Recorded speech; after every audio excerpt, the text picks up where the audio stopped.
Hello friends, ఈరోజు ఈ వీడియోలో Andhra Pradesh 10th class English subject సంబంధించి పబ్లిక్ ఎగ్జామినేషన్లో క్వశ్చన్ నెంబర్ 22లో ఇచ్చినటువంటి కాన్సెప్ట్ ఎడిటింగ్ ప్యాసేజ్ అనే కాన్సెప్ట్ గురించి ఈరోజు డిస్కస్ చేద్దాం.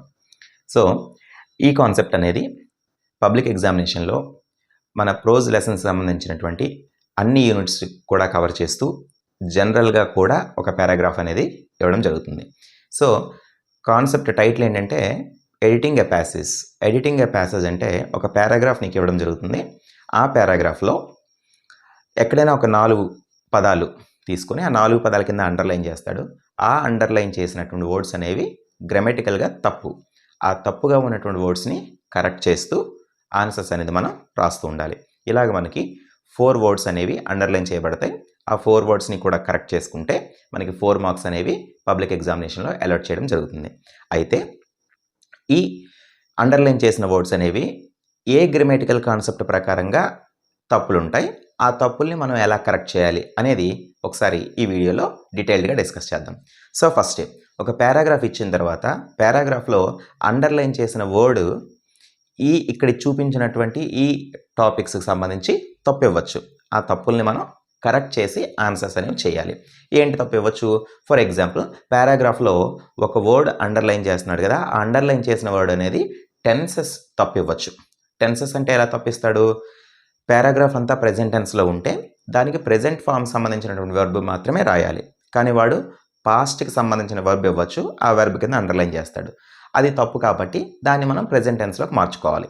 అలాగే ఇక్కడ మనం ఫర్ ఎగ్జాంపుల్ చూస్తే హ్యాస్ ఆర్ హ్యావ్. సో సెంటెన్స్లో నీకు హ్యాజ్ వచ్చినా లేదా హ్యావ్ వచ్చినా దాని తర్వాత ఇమీడియట్గా మనం వర్బ్ 3 మాత్రమే రాయాలి. అంటే థర్డ్ ఫామ్ ఆఫ్ వర్బ్ మాత్రమే రాయాలి. సో ఇది ప్రెజెంట్ పర్ఫెక్ట్ టెన్స్ సంబంధించినటువంటి స్ట్రక్చర్.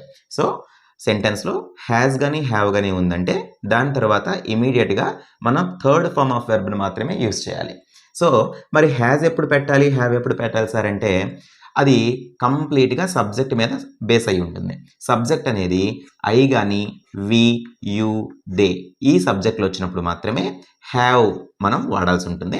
అదే సబ్జెక్ట్ థర్డ్ పర్సన్ సింగులర్స్ అంటే ఏంటి, హీ కానీ షీ కానీ ఇట్ కానీ వచ్చినప్పుడు అలాంటప్పుడు మాత్రమే హ్యాజ్ అనేది మనం యూజ్ చేయాలి. అర్థమైంది కదా? సో సెంటెన్స్లో సబ్జెక్ట్ అనేది ఐ కానీ వి కానీ యూ కానీ దే కానీ ఉన్నప్పుడు హ్యావ్ వాడాలి ప్రెజెంట్ పర్ఫెక్ట్ టెన్స్లో అయితే. అదే సబ్జెక్ట్ థర్డ్ పర్సన్ సింగులర్స్ అయితే హీ కానీ షీ కానీ ఇట్ కానీ వచ్చినప్పుడు దాని తర్వాత హ్యాజ్ అనేది వాడాలి. సో అల్టిమేట్గా హ్యాజ్ వచ్చినా హ్యావ్ వచ్చినా ఇమీడియట్గా వర్బ్ తాలూకా థర్డ్ ఫామ్ మాత్రమే యూజ్ చేయాలి.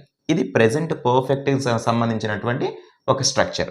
మరి పాస్ట్ పర్ఫెక్ట్ టెన్స్లో కూడా చూడండి, సబ్జెక్ట్ తర్వాత హ్యాడ్ గనక వస్తే హ్యాడ్ తర్వాత కూడా third form of verb V3 మాత్రమే రాయాల్సి ఉంటుంది. సో వాడు ఏం చేస్తాడు, హ్యాజ్ కానీ హ్యావ్ కానీ హ్యాడ్ కానీ ఇచ్చిన తర్వాత V3 రావాలి జనరల్గా. కానీ వాడు ఏంటి రావచ్చు, V1 ఫామ్ అయినా లేకపోతే V2 అయినా ఇస్తాడు, ఇచ్చి దాని కింద అండర్లైన్ చేస్తాడు. అది తప్పు కదా. సో దాన్ని మనం కరెక్ట్ చేయాలి కాబట్టి సో V3 అనేది అక్కడ మనం చేసుకుంటూ ఉండాలి. ఓకేనా? రైట్.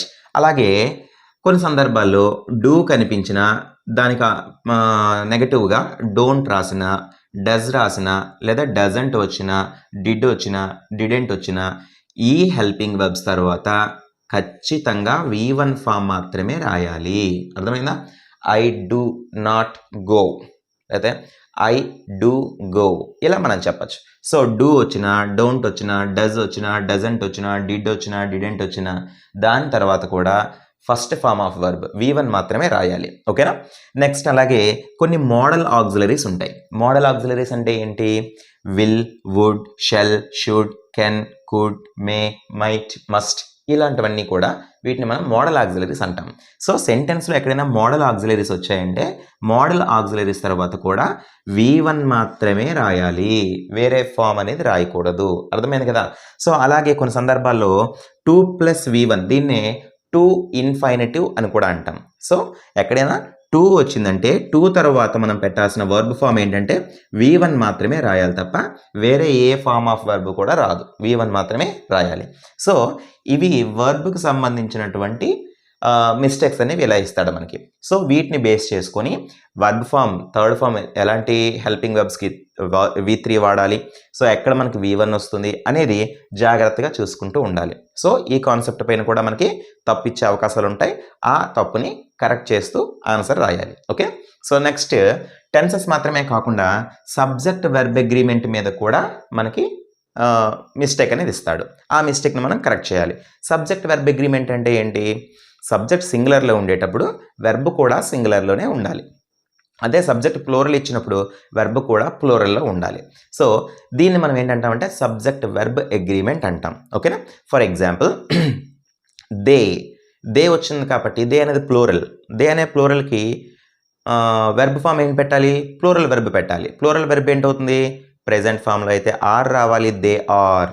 పాస్ట్ ఫామ్ అయితే దే వర్ అనేది మనకి సబ్జెక్ట్ వెర్బ్ అగ్రిమెంట్గా మనం తీసుకుంటాం. అర్థమైంది కదా? సబ్జెక్ట్ వెర్బ్ అగ్రిమెంట్ అంటే సబ్జెక్ట్ సింగులర్లో ఉంటే వెర్బ్ కూడా సింగులర్లో ఉండాలి, సబ్జెక్ట్ ప్లూరల్ అయితే వెర్బ్ కూడా ప్లూరల్లో ఉండాలి. సో ఈ కాన్సెప్ట్ మీద బేస్ చేసుకుని కూడా మనకి అండర్లైన్ చేస్తాడు. దాన్ని మనం ఆన్సర్ చేయాల్సిన అవసరం ఉంటుంది. ఓకేనా? అలాగే forms of word. Forms of a word అంటే పార్ట్స్ ఆఫ్ స్పీచ్కి సంబంధించినటువంటి ఎర్రర్స్ కూడా ఇస్తాడు. అంటే యాడ్జెక్టివ్ ఇవ్వాల్సిన ప్లేస్లో యాడ్వర్బ్ ఇస్తాడు, లేకపోతే యాడ్వర్బ్ ఇవ్వాల్సిన ప్లేస్లో యాడ్జెక్టివ్ ఇస్తాడు. సో ఆ తప్పు ఇచ్చిన దాన్ని కరెక్ట్ చేస్తూ ఆన్సర్ రాయాల్సి ఉంటుంది. ఓకేనా? అలాగే పాసివ్ వాయిస్. కొన్ని సందర్భాల్లో సెంటెన్స్ని మనం అబ్జర్వ్ చేస్తే పాసివ్ ఫామ్లో మనకి ఇస్తాడు. పాసివ్ వాయిస్లో ఉంటుందంటే దాని ఫామ్ ఎలా ఉంటుంది? బీ ఫామ్ తర్వాత V3 రాయాలి. బీ ఫామ్ తర్వాత V3 అంటే ఎలాగ? మనకి పాసివ్ వాయిస్లో has been or have been, the is, am, or, was being, were being, had been ఇలాంటి బీ ఫామ్స్ వచ్చిన తర్వాత V3 మాత్రమే వాడాలి తప్ప వేరే వెర్బ్ ఫామ్ అనేది వాడకూడదు. So for example the letter has been written. So అందులో ద లెటర్ హ్యాస్ బీన్ అనే బీ ఫామ్ వచ్చింది కదా, దాని తర్వాత రిటన్ అనే V3 మాత్రమే రాయాలి. ఓకేనా? సో ఇలాగా పాసివ్ వాయిస్లో కూడా తప్పిచ్చే అవకాశాలు ఉంటాయి. వాటిని మనం కరెక్ట్ చేసుకొని రాసుకోవాలి. సో అలాగే ప్రిపోజిషన్స్. కొన్ని సందర్భాల్లో మనకి ప్రిపోజిషన్స్ కూడా ఇస్తాడు. ఆ తప్పిచ్చిన దాన్ని అండర్లైన్ చేస్తాడు. అండర్లైన్ చేసినటువంటి ప్రిపోజిషన్ని కరెక్ట్ ప్రిపోజిషన్ ఏంటి అక్కడ ప్లేస్ చేయాలనేది మనం ఐడెంటిఫై చేసుకొని రాయాలి. ఓకే? అలానే కొన్ని సందర్భాల్లో ఆర్టికల్స్ కూడా తప్పివ్వచ్చు. ఆర్టికల్స్ అంటే ఏ ఉండాల్సిన ప్లేస్లో వాడు యాన్ ఇవ్వచ్చు, యాన్ పెట్టాల్సిన ప్లేస్లో ఏ ఇవ్వచ్చు. సో ఇలాగా ఆర్టికల్స్కి సంబంధించి కూడా ఎర్రర్ అనేది ఇచ్చే అవకాశాలు ఉంటాయి. వాటిని కూడా మనం కరెక్ట్ చేసి రాయాలి. సో అలానే నెక్స్ట్ ప్రొనౌన్స్. ప్రొనౌన్స్ అంటే ఏంటి? సో ఐ పెట్టాల్సిన ప్లేస్లో మీ అని ఇవ్వచ్చు, మీ పెట్టాల్సిన ప్లేస్లో ఐ ఇవ్వచ్చు. సో దే బదులుగా దెమ్ ఇవ్వచ్చు, సో దెమ్ పెట్టాల్సిన ప్లేస్లో దే ఇవ్వచ్చు. సో ఇలాగా ప్రొనౌన్స్ ఫామ్స్ కూడా తప్పిచ్చే అవకాశాలు ఉంటాయి. వాటిని కూడా మనం కరెక్ట్ చేసి రాయాల్సిన అవసరం ఉంది. అలాగే నెక్స్ట్ వెరీ ఇంపార్టెంట్ కాన్సెప్ట్ ఏంటంటే ఇక్కడ if conditional clauses. So if conditional clauses సంబంధించి కూడా మనకి తప్పిచ్చే అవకాశాలు ఉంటాయి. సో వాటిని కరెక్ట్ చేయాలంటే ఇఫ్ కండిషనల్ క్లాజ్ అంటే ఏంటి, సో అందులో ఎన్ని రకాలు ఉన్నాయి, సో వాటి గురించి డీటెయిల్డ్గా తెలుసుకోవాల్సిన అవసరం మనకుంది. ఒకసారి ఆ డీటెయిల్స్ అనేది ఒకసారి చూద్దాం. ఓకే? ఇఫ్ కండిషనల్ క్లాజ్ సంబంధించినటువంటి ఎర్రర్స్ ఎలా ఇస్తాడో ఒకసారి ఆ రూల్స్ చూద్దాం. సో ఫస్ట్ అసలు ఇఫ్ కండిషనల్ క్లాజ్ అంటే ఏంటంటే ఒక సెంటెన్స్ ఇస్తాడు. ఆ సెంటెన్స్ని 2 భాగాలుగా డివైడ్ చేసుకుంటే సో ఇఫ్ అనే వర్డ్ ఉన్నటువంటి పార్ట్ని ఇఫ్ క్లాజ్ అని, నెక్స్ట్ పార్ట్ని మెయిన్ క్లాజ్ అని అంటాం. Okay? a sentence can be divided into 2 parts. The part which has if అనే వర్డ్ ఉన్నటువంటి పార్ట్ని ఇఫ్ క్లాజ్ అంటాం. The remaining part is called main clause. దాన్ని మెయిన్ క్లాజ్ అంటాం. సో ఇందులో రూల్ చూస్తే ఇఫ్ తర్వాత V1 first form of verb V1 కనుక ఉంటే మెయిన్ క్లాజ్లో విల్ ఆర్ షెల్ లేదా కొన్ని సందర్భాల్లో కెన్ కూడా పెట్టుకోవచ్చు. తర్వాత V1 మాత్రమే రాయాలి. సో రూల్ మళ్ళీ గుర్తుపెట్టుకోండి. ఇఫ్ తర్వాత V1 కనుక ఉంటే మెయిన్ క్లాజ్లో will or shall or can పెట్టి ప్లస్ V1 మాత్రమే రాయాలి. ఎగ్జాంపుల్ చూద్దాం. If you study hard you will pass the exam. ఈ సెంటెన్స్లో చూడండి, ఇఫ్ యూ స్టడీ హార్డ్ అనేది ఒక పార్ట్. ఇందులో ఇఫ్ ఉంది కాబట్టి ఇది ఇఫ్ క్లాజ్ అయింది.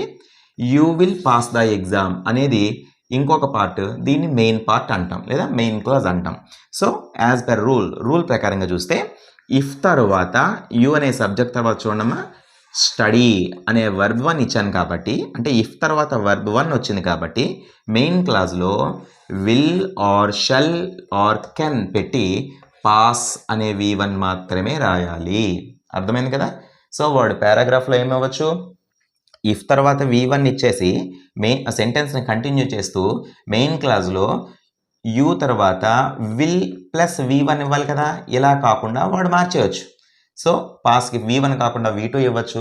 ఇలా మనకి ఎర్రర్ అనేది ఇస్తాడు. ఆ ఎర్రర్ని మనం కరెక్ట్ చేయాలంటే మనకి ఇది కూడా తెలిసి ఉండాలి. సో ఇఫ్ తర్వాత V1 ఉంటే మెయిన్ క్లాజ్లో will or shall plus V1 ఉండాలి. ఓకే, అది ఫస్ట్ కండిషన్. సెకండ్ కండిషన్ చూస్తే ఇఫ్ తర్వాత V2 గనక ఇస్తే, పాస్ట్ ఫామ్లో గనక ఇస్తే, ఇక్కడ చూడండి ఇఫ్ తర్వాత V1 ఇస్తే will or shall or can plus V1. అదే ఇఫ్ తర్వాత పాస్ట్ ఫామ్ V2 కనుక ఇస్తే దానికి మనకి మెయిన్ క్లాస్లో ఏం రావాలి, would or should plus V1 రాయాలి. ఇది సెకండ్ క్లాస్, చాలా ఇంపార్టెంట్, గుర్తుపెట్టుకోండి. సో ఇఫ్ తర్వాత V2 కనుక ఉంటే మెయిన్ క్లాస్లో would or should plus V1 ఉండాలి. ఎగ్జాంపుల్ చూడు, ఇఫ్ యూ స్టడీడ్ హార్డ్, ఇది if clause, you would pass the exam అనేది మెయిన్ క్లాస్. మరి ఇఫ్ క్లాస్లో ఇఫ్ తర్వాత స్టడీడ్ అనే V2 ఉంది కాబట్టి, అంటే ఇఫ్ తర్వాత V2 ఉంది కాబట్టి మెయిన్ క్లాస్ ఏంటి రావాలి, would or should plus V1 రావాలి. సో కాబట్టి యూ వుడ్ పెట్టాం, పాస్ అనే V1 పెట్టాం. సో చూడండి would or should plus V1, ఇక్కడ వుడ్ పెట్టాను, V1 మనం పెట్టుకున్నాం. సో సెకండ్ రూల్ అర్థమైంది కదా. సో ఇఫ్ ప్లస్ V2 కనుక వస్తే మెయిన్ క్లాస్లో would or should plus V1 రాయాలి. అదే మనకి థర్డ్ రూల్ కనుక చూస్తే ఇఫ్ తర్వాత had plus V3 past perfect టెన్స్లో ఇస్తుంటాడు. ఓకేనా.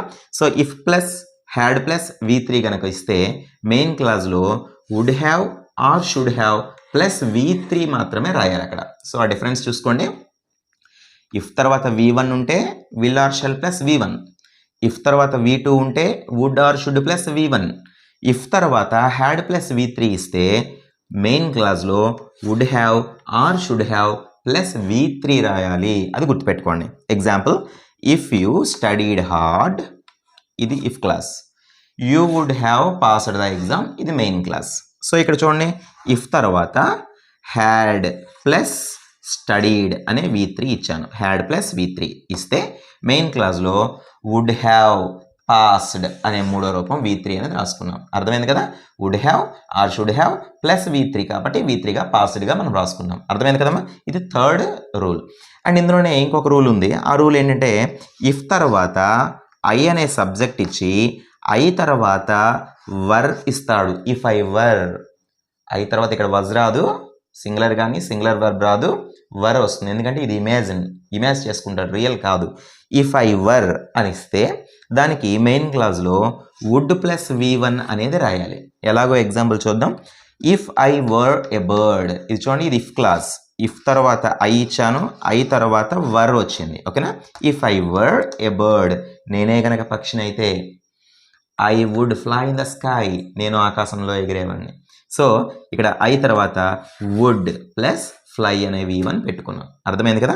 So if I plus were వచ్చిందంటే మెయిన్ క్లాస్లో వుడ్ ప్లస్ V1 రాయాలి. సో ఈ కాన్సెప్ట్కి సంబంధించి కూడా మనకి ప్యాసేజ్లో తప్పిచ్చే అవకాశాలు ఉంటాయి అండర్లైన్ చేసి.